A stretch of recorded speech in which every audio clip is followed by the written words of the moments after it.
एक दिन मेंढकों की टोली जंगल के रास्ते से कहीं जा रही थी। अचानक दो मेंढक एक गड्ढे में गिर गए। जब दूसरे मेंढक ने देखा कि गड्ढा बहुत गहरा है तो ऊपर खड़े सभी मेंढक चिल्लाने लगे, तुम दोनों इस गड्ढे से नहीं निकल सकते, गड्ढा बहुत गहरा है, तुम दोनों इसमें से निकलने की उम्मीद छोड़ दो। उन दोनों मेंढकों ने शायद खड़े मेंढकों की बात नहीं सुनी और गड्ढे से निकलने के लिए लगातार वो उछलते रहे।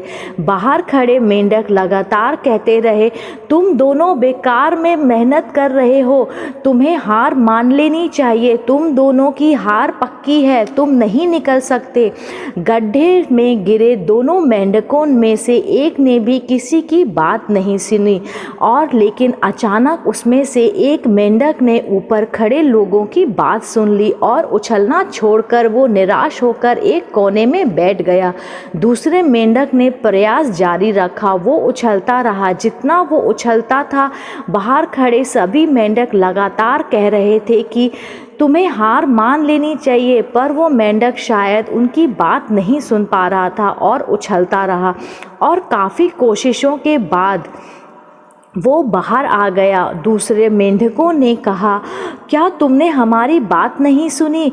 उस मेंढक ने इशारा करके बताया कि वो उसकी बात नहीं सुन सकता क्योंकि वह सुन ही नहीं सकता, इसलिए वो किसी की भी बात नहीं सुन पाया।